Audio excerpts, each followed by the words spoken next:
মোৰ ইউটিউব চেনেলৰ অন্যত ভিডিঅ'লৈ আপোনালোকক স্বাগতম। ইতিমধ্যে আপোনালোকে সামনে লিখি নিশ্চয় গম পাইছে, মাক চাই জীয়েক এয়া চাগে প্ৰথম হৈছে অসমত। ছোৱালীয়ে ভোট নিদিলে মীৰা বৰঠাকুৰক। এয়া আমাৰ ভৱিষ্যত গৌৰৱ অসম। কথাষাৰ শুনি কেনেকুৱা লাগিছে বা থাম্বনেইলটো চাই কেনেকুৱা লাগিছে? নিশ্চয় ইণ্টাৰেষ্টিং নহয় জানো? সঁচাকৈ এটা ইণ্টাৰেষ্টিং ঘটনা। যোৱাকালি দেশত তৃতীয় ফেজৰ ভোট বা তৃতীয় পৰ্যায়ৰ ভোট গ্ৰহণ হৈ গ'ল। কিন্তু সেই ভোট গ্ৰহণত ভোট প্ৰদান কৰি মীৰা বৰঠাকুৰৰ ছোৱালীয়ে দাবী কৰিছে যে মই মাতৃক ভোট দিয়া নাই। কিয়? এই সকলো আপোনালোকক সবিশেষ জনাম। কিন্তু এটা কথা কওঁ, আমাৰ অসমীয়া ভাষাত কয় নাই, মাক চাই জীয়েক বাপেক চাই পুতেক। মীৰা বৰঠাকুৰতকৈ কম নহয় নিজৰ ছোৱালী। এতিয়া চাওক, আপোনাৰ মোৰ ঘৰত যদি ল'ৰা ছোৱালী থাকে, আমি যদি সাধাৰণভাৱে এটা কাম কৰিবলৈ কওঁ, সেই কামটো যদি নকৰি আওকাণ কৰি আঁতৰি যায়, আমাৰ মনটো কেনেকুৱা লাগে নহয় জানো? ঠিক তদ্ৰূপ অসমৰ কোনোবা এটা সমষ্টিৰ কোনোবা এজন নেতাৰ ল'ৰা ছোৱালীয়ে যদি নিজৰ মাতৃ বা পিতৃৰ বিৰুদ্ধে এনেকুৱা সামাজিক মাধ্যমত মন্তব্য দিয়ে যে মই মাতৃক ভোট দিয়া নাই বা দেউতাক ভোট দিয়া নাই, তেতিয়া খলকনি নালাগিবনে? নিশ্চয় লাগিব। কিন্তু সেই খলকনিটো ভালৰ কাৰণে বেয়াৰ কাৰণে সেইটো আমি জনাৰো এটা দৰকাৰ আছে নহয় জানো? এতিয়া ধৰক উদাহৰণস্বৰূপে মই দেখুৱাইছোঁ, মাত্ৰ এইফালে চোৱা, এনেকুৱা এজনী ছোৱালী সৰুৰ পৰাই তুলি তালি ডাঙৰ দীঘল কৰাৰ পিছত যদি মই যদি কালি ইলেকশ্যনত উঠোঁ আৰু সেই ইলেকশ্যনত যদি ছোৱালীজনী যদি বিস্ফোৰণ ঘটে সামাজিক মাধ্যমত যে মই দেউতাক ভোট দিয়া নাই বা মাক ভোট দিয়া নাই, কেনেকুৱা লাগিব আপোনাৰ শুনি কিনে? নিশ্চয় ভাল লাগিব নহয় জানো? গতিকে এই ছোৱালীজনীক মই এবাৰ সুধি চাওঁ, মাতো মই যদি ইলেকশ্যনত উঠি তুমি মোক ভোট দিবা নে? নিদিয়া? কিয়? ভাল মানুহক দিবা ভোট। এয়া শুনিলে, এয়া মীৰা বাইদেউক দিব। কি ক'লে যে মোক ভোট নিদিয়ে? কিয় নিদিয়ে? ইতিমধ্যে উল্লেখ কৰি ক'লে যে এগৰাকী ভাল মানুহক ভোট দিব আৰু লগতে ক'লে মীৰা বাইদেউক ভোট দিব। চাওক, সৰু ছোৱালী এজনী মীৰা বাইদেউৰ কথা জনা আছে। গতিকে তেনেকুৱা। কিন্তু চাওক, মেইন কথা হ'ল, যদিহে ভোট দিয়া নাই বুলি কৈছে মাতৃক, তেন্তে কাক দিলে সেই কথাটো জানিবলৈ মন জানে নিশ্চয় যায়।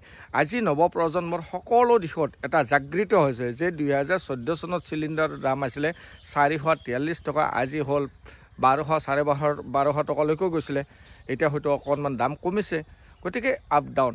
আপুনি যদি দাইলৰ দাম চাই বা মিঠাতেলৰ দাম চাই, আগতে আছিল 70 টকা লিটাৰ, এতিয়া হৈছে 220 টকা, এনেকুৱা বিভিন্ন ধৰণৰ। সেইটো নকওঁ।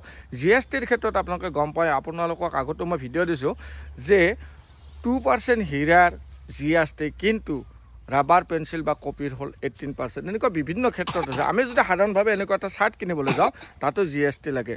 আৰু GSTটো চাওক, সাধাৰণ মানুহৰ পৰা লৈছে। যিবিলাক মানুহৰ ইয়াৰলি ইনকাম নাই, সেইবিলাক মানুহৰ ওপৰত টেক্স লৈ গৈ আছে চৰকাৰে। তেন্তে ভাবি চাওক আপুনি, আমাক কোন দিশে নিছে? টেক্স কাৰ কাৰণে? এটা সাধাৰণভাৱে যদি আমি উদাহৰণ হিচাপে যদি লওঁ, টেক্স কাৰ কাৰণে? ইয়াৰলি ইনকাম যাৰ 5 লাখৰ এবভ হয়, সেইবিলাকৰ হ'ল টেক্স। কিন্তু সাধাৰণতে কি কৰিছে, আমাৰ সকলো বস্তুত বা সকলো সামগ্ৰীত টেক্স লগাই দিছে, একচেপ্ট আমাৰ মানে সাধাৰণভাৱে শাক পাচলিখিনিৰ বাদে। আৰু শাক পাচলিত যদি লগাৰ অধিকাৰ থাকিলেহেঁতেন, নিশ্চয় শাক পাচলিটো লগালেহেঁতেন। কিন্তু শাক পাচলিত যদিও টেক্স লগোৱা নাই, কিন্তু অবৈধভাৱে বহুতখিনি টকা সংগ্ৰহ কৰে, যাৰ কাৰণে কি হৈছে, এতিয়া মানে শাক চব্জি বা সেউজীয়া পাচলিৰ দাম বাঢ়ি গৈছে। এতিয়া আহিছোঁ মেইন টপিক লৈ, যে মীৰা বৰঠাকুৰৰ সেই ছোৱালীজনীয়ে যে ক'লে সামাজিক মাধ্যমত, একেদিনত যে ভাইৰেল হৈ পৰিল যোৱাকালি, যে মই মাতৃক ভোট দিয়া নাই। কিয় ক'লে? কাৰণ আজিকালি নৱপ্ৰজন্ম হ'ল শিক্ষিত, সকলো শিক্ষাৰ লগতে দীক্ষা গ্ৰহণ কৰে। আজিৰ নৱপ্ৰজন্মৰ মাজত হিন্দু, মুছলমান, শিখ, খ্ৰীষ্টান বুলি কোনো ভেদাভেদ নাই। যিবিলাক কৰে সাধাৰণভাৱে ভেদাভেদ আহে ৰাজনৈতিক নেতাসকলে শ্ৰেণী বিভাজন কৰাবৰ কাৰণে বা নিজৰ মুনাফা অৰ্জনৰ কাৰণে, ভোট কালেকশ্যনৰ কাৰণে কৰে। কিন্তু তেনেকুৱা ক্ষেত্ৰত এগৰাকী লোকসভা সমষ্টিৰ প্ৰাৰ্থীৰ জীয়েকে যেতিয়া এনেকুৱা মানে সামাজিক মাধ্যমত মন্তব্য দিয়ে বা সামাজিক মাধ্যমত পোষ্ট কৰে যে মই নিজৰ মাতৃক ভোট দিয়া নাই, তেওঁ কৈছিল কি যে মই এজ এ ভোটাৰ্ছ মই মাতৃক ভোট দিয়া নাই, মই দিছোঁ এগৰাকী উপযুক্ত প্ৰাৰ্থী, অৰ্থাৎ কেণ্ডিডেটক ভোট। এতিয়া উপযুক্ত তেওঁৰ কাৰণে কোন হৈছে? বিজুলী ভাৰ্চেছ মীৰা বৰঠাকুৰ।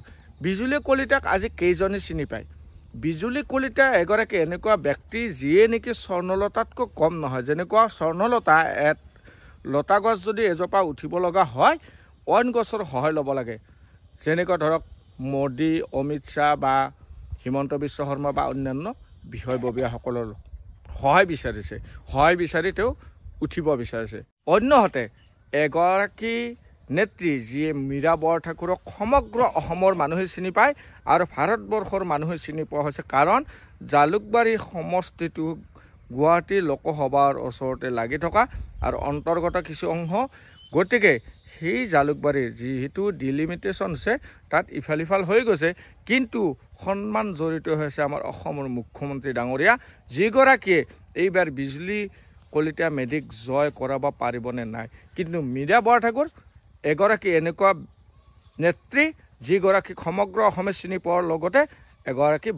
মানে এজোপা বটগছৰ লেখীয়া থিয় হৈ উঠিছে আৰু বহুত মানুহে এতিয়া শিক্ষিত মানুহে বিবেক ভট্টৰে চিন্তা কৰিছে যে গুৱাহাটীৰ উন্নয়ন কৰিবলৈ হ'লে আমি নিশ্চয় এইগৰাকী নেত্ৰী আমি বাছি ল'ব লাগিব যিগৰাকীৰ নেতৃত্বত আমাৰ গুৱাহাটীখন হয়তো ভৱিষ্যতত হয়তো আমাৰ ডেভেলপমেণ্ট হ'ব গতিকে সেইগৰাকী নেত্ৰী বটগছৰ নিচিনা হৈছে সেই বটগছৰ ছাট যেন জিৰণি ল'ব গুৱাহাটীবাসীয়ে এনেকুৱা অনুভৱ হৈ আছে আৰু এতিয়া আপোনালোকক এটা কথা কওঁ গুৱাহাটীবাসীয়েনো কিয় মীৰা বৰঠাকুৰক ভোট দিব কাৰণ চাওক আজিৰ পৰা কেইমাহমান আগতে বা কেইবছৰৰ ভিতৰত আপোনালোকে গম পায় বহুত উন্নয়নৰ ঢাক ঢোল বজা চৰকাৰখনে গুৱাহাটীত খাইকৈ কি কৰিছে প্ৰপাৰ্টি টেক্স 5,000ৰ পৰা 20,000 কৰি দিলে লেণ্ড প্ৰিমিয়াম 62 লাখ সামথিং কৰিলে আমাৰ অসমীয়া খিলঞ্জীয়া মানুহে 62 লাখ সামথিঙত মাটি নিজৰ নামত কৰিব পাৰিবনে 62 লাখ দি কিনে ইমান সহজ নাই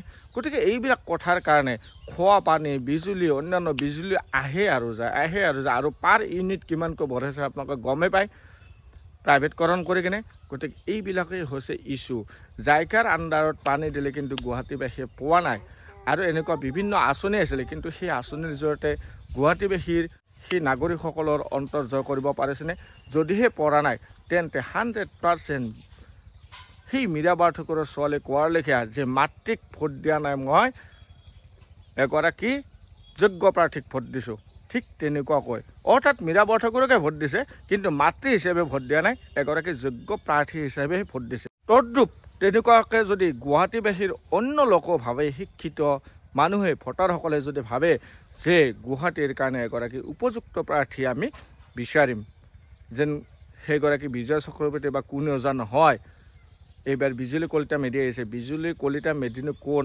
আৰু মীৰা বৰঠাকুৰনো কোন আজিকালি সকলোৱে কম্পেয়াৰ কৰি চায় বিজুলী ভাৰ্চেছ মীৰা বুলি কোৱাৰ লগে লগে মানুহ জানিবলৈ বিচাৰে গতিকে সেই মীৰা বৰঠাকুৰকে অৱশেষত ভোট সাব্যস্ত কৰি বিবেক ভোট দি কিনে সঁচাকৈ জয় কৰি কিনে যদি সংসদত পঠাব পৰা যায় তেন্তে মীৰা বৰঠাকুৰে যে সংসদত দপদপাই ফুৰিব সেইটো ধ্ৰুৱসত্য তাৰ কাৰণে হয়তো গুৱাহাটীবাসীয়ে বিবেক ভোটটো এইবাৰ মীৰা বৰঠাকুৰক ছোৱালী কোৱাৰ লেখীয়া দিব যে আমি কংগ্ৰেছ দলক নহয় মীৰা বৰঠাকুৰক ভোট দিম হয়তো তেনেকুৱা হ'ব পাৰে আৰু সেইকাৰণে মই থাম্বনেইলত লিখিছোঁ মীৰা বৰঠাকুৰ বাইদেউৰ ছোৱালীয়ে কৈছে সামাজিক মাধ্যমত যে মই নিজ মাতৃক ভোট দিয়া নাই মই এগৰাকী উপযুক্ত প্ৰাৰ্থীক ভোট দিছোঁ তেন্তে ভাবি চাওক আজিৰ সন্তানে যদি এনেকুৱা ক'ব পাৰে গৌৰৱান্বিত হ'ব পাৰে আৰু সেই গুৱাহাটী লোকসভাতে ৰেণুকা বৰকটকীৰ নিচিনা ব্যক্তি এগৰাকী মন্ত্ৰীও হৈছিলে বা হেম বৰুৱা ছাৰৰ নিচিনা এগৰাকী ব্যক্তি এনেকুৱা বিভিন্ন ধৰণৰ মানুহ